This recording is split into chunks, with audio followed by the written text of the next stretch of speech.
Olá pessoal, tudo bem com vocês? O assunto da aula de hoje é símbolo do membro superior ou cintura escapular. Eu sou a professora Natália Reineck, seja muito bem-vindo ao canal Anatomia Etc. O assunto que eu vou abordar hoje, falando aí sobre símbolo do membro superior ou então a cintura escapular, faz parte de um curso que em breve vai estar disponível no meu site, o link está aqui embaixo na descrição. Obviamente, o conteúdo do curso vai ser muito mais aprofundado, abordando aí cada acidente ósseo, desses ossos que eu vou conversar hoje com vocês. Mas hoje eu vou fazer uma revisão geral abordando quais são as principais estruturas, os principais acidentes e as principais características dos dois ossos que a gente vai abordar hoje, ok? Não vou ficar enrolando hoje, já vou pro conteúdo da aula então, que é símbolo do membro superior, e pra gente relembrar aí o que é esse tal de símbolo do membro superior, é importante a gente lembrar que o nosso esqueleto, ele é dividido em duas partes funcionais, né? A gente tem o esqueleto axial, que a axis, né? A palavra axis significa eixo. Então, os ossos que fazem parte do esqueleto axial são aqueles que estão localizados no centro, no eixo do nosso corpo. Então, a gente tem no esqueleto axial os ossos do crânio, os ossos da nossa coluna vertebral, as nossas costelas e o osso externo. E a gente também tem o esqueleto apendicular. Apêndice significa estrutura anexa, então o esqueleto apendicular é aquele que está anexo, que fica conectado ao esqueleto axial. Então a gente tem aqui no esqueleto apendicular os ossos dos membros superiores e também dos membros inferiores e também os ossos que a gente chama de cíngulos, né? O cíngulo do membro superior e o cíngulo do membro inferior. O que são esses cíngulos? São ossos responsáveis por conectar, por fazer a ligação entre os ossos do membro superior e o esqueleto axial e entre os ossos do membro inferior e o esqueleto axial também. Hoje, então, a gente vai falar sobre o símbolo do membro superior, chamado também de cintura escapular. Numa próxima aula, a gente fala sobre o símbolo do membro inferior, ou cintura pélvica, ok? Bom, revisada, né, essa parte esclarecida, definição que é o símbolo, para que ele serve, vamos conhecer então quais são os ossos que fazem parte dele. Fazem parte então do símbolo do membro superior apenas dois ossos. Nós temos a escápula, que é o osso mais posterior, e temos a clavícula, que é o osso mais anterior. Deixa eu acendê-la aqui, ó. Então, aqui, ó, clavícula, essa é a clavícula direita. E temos aqui, posteriormente, a nossa escápula. Vamos começar falando da clavícula, que é mais simples, e depois a gente volta para falar da escápula. Aliás, exatamente porque a escápula faz parte desse símbolo, que ele também é chamado de cintura escapular. Na verdade, é uma nomenclatura mais antiga, e o que a gente usa hoje é mais o termo símbolo do membro superior. Então, aqui, ó, temos o osso clavícula, a gente tem duas clavículas, ele é um osso par, a clavícula direita e a clavícula esquerda. E a clavícula, é um osso longo que vai ter duas extremidades. Uma das extremidades vai articular aqui com o externo, com essa região do osso externo que nós chamamos de manúbrio external. E a outra ponta da clavícula vai articular, né, a outra extremidade da clavícula vai articular com a escápula. Num acidente ósseo aqui, que a gente chama de acrômio, e é por isso que essa articulação aqui, ó, onde a clavícula articula com o acrômio da escápula, é chamada de articulação acrômio clavicular.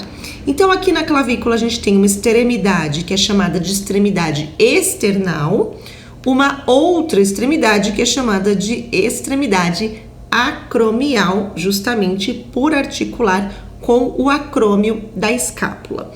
A clavícula, o nome clavícula significa pequena clave, provavelmente porque viram a semelhança aí dela com uma clave musical, porque ela tem um formato meio em S. Eu, honestamente, não vejo muita semelhança, mas a pessoa que nomeou a clavícula achou que tinha, tá bom? Então, o nome clavícula vem daí. E a clavícula é um osso, então, simples, e as principais partes dela são essas. Então, a gente tem a extremidade external, a extremidade acromial, e aí o restante aqui, né, a parte mais prolongada do osso, a diáfise do osso, a gente chama de corpo, né, corpo da clavícula. Vamos falar da escápula agora? A escápula é um osso mais posterior, que a gente consegue visualizar melhor aqui na vista posterior. Essa é a escápula direita, a gente também tem duas escápulas, é um osso par. Temos a escápula direita e a escápula esquerda. E a escápula, ela é um osso que tem um formato aqui triangular, tá vendo? Ó, um triângulo de ponta cabeça. E o nome dela, escápula, significa pequena pá. Exatamente pelo formato dela e por ela se assemelhar com uma pazinha. Então, por ter um formato triangular, ela vai ter ângulos e vai ter margens. A gente vai ter aqui um ângulo superior, aqui nós temos um ângulo inferior, e aqui no lugar onde seria um outro ângulo, aqui a gente tem uma série de acidentes ósseos, então a gente acaba não nomeando aqui como ângulo, tá? Então temos dois ângulos, o ângulo superior e o inferior, e a gente vai ter margem também, né? Margens. Uma margem medial, lembrando que esse termo é dado porque ela fica mais próxima à linha média do corpo, que está passando por aqui. Temos o ângulo lateral, que é o que fica mais distante da linha média do corpo, e a gente vai ter um outro ângulo aqui, que é o ângulo superior da escápula. E a gente vai ter faces também, né? Essa face que a gente tá vendo aqui é a face posterior, mas a escápula também vai ter uma face que é voltada para frente, né? Que nós chamamos de face anterior da escápula. E quais são as principais características dela, né? Quais são os principais acidentes que a gente pode visualizar aqui? A gente tem um acidente bem evidente, que é esse daqui, ó, que nós chamamos de espinha da escápula. O finalzinho da espinha da escápula, como eu já falei, é chamado de acrômio. Essa ponta aqui é o acrômio. Acrômio significa ponto mais alto do ombro, tá? Então, o acrômio seria o ponto mais alto do nosso ombro. Essa fossa que fica acima da espinha da escápula se chama fossa supraespinal, porque ela fica acima de um acidente ósseo que se chama espinha da escápula. Enquanto essa fossa que fica abaixo aqui, ó, da espinha da escápula, uma depressão que fica abaixo da espinha da escápula, se chama fossa infraespinal. Infra, abaixo, espinal, abaixo da espinha da escápula.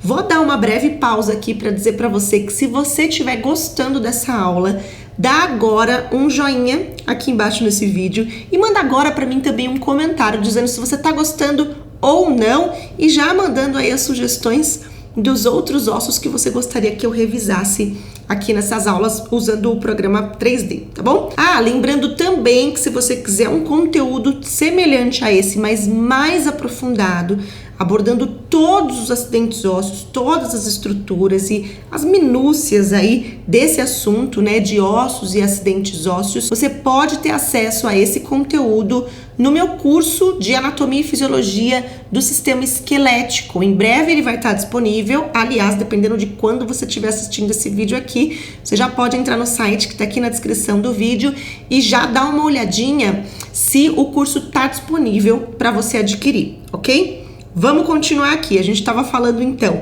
da fossa supraespinal e aqui essa que está desenhadinha aqui da fossa infraespinal. A gente tem uma terceira fossa que se chama fossa subescapular, que fica na face anterior da escápula, voltada aqui para o gradil costal.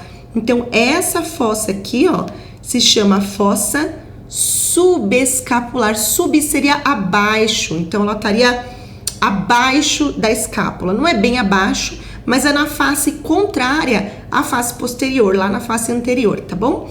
Então, fossa supraespinal, fossa infraespinal e fossa subescapular.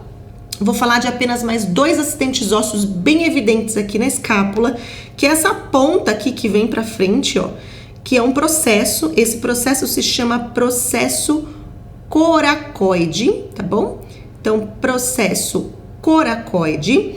E coracoide significa em forma de bico de corvo, por isso que ele tem esse nome, processo coracoide. E ele parece mesmo um biquinho, né? De um pássaro aqui, se a gente olhar dependendo do ângulo, ó, parece mesmo o biquinho de um pássaro. Então esse aqui faz jus ao nome, tá? Processo coracoide. E aí a gente tem também uma cavidade aqui, deixa eu esconder o húmero. A gente tem uma cavidade aqui que se chama cavidade glenoidal. Cavidade glenoidal que vai articular com o osso húmero, que é o osso que já faz parte do membro superior, e a gente vai revisar ele também numa próxima aula, ok? É isso aí, pessoal. Essas são as principais características, os principais acidentes ósseos que estão aí no nosso símbolo do membro superior. Lembrando que ele é responsável por unir os ossos do membro superior ao nosso esqueleto axial. Vamos revisar então quais são as principais características desses 2 ossos? Fazem parte então do símbolo do membro superior ou cintura escapular a nossa clavícula e a nossa escápula.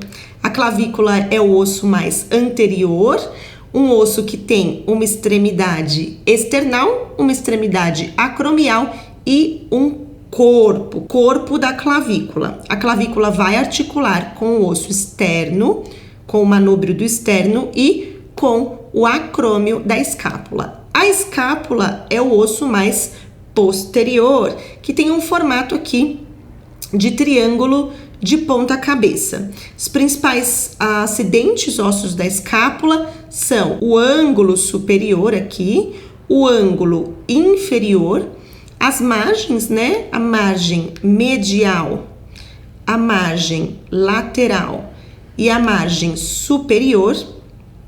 Temos também a espinha da escápula, no final da espinha da escápula, o acrômio. Abaixo da espinha da escápula, a fossa infraespinal.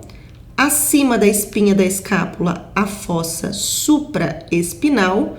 E na face anterior da escápula,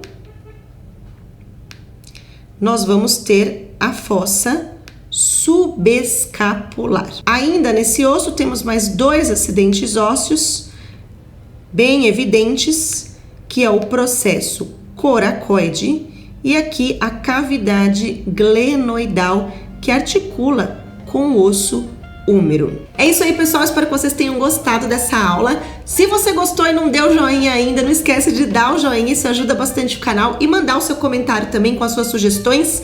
Nem sempre eu consigo responder todo mundo, mas eu leio todos os comentários e levo eles em consideração quando eu vou começar a produzir os próximos vídeos do canal. Lembrando mais uma vez que se você quiser um conteúdo como esse, mas mais completo e mais aprofundado, com tudo aquilo que você precisa saber sobre anatomia, fisiologia, histologia, acidentes ósseos aí do nosso sistema esquelético, não esquece de conferir no site Anatomia Etc, que tá aqui embaixo, se o curso de Sistema Esquelético já está disponível para você adquirir, tá bom? Eu vou ficando por aqui, desejo para vocês bons estudos e até a próxima.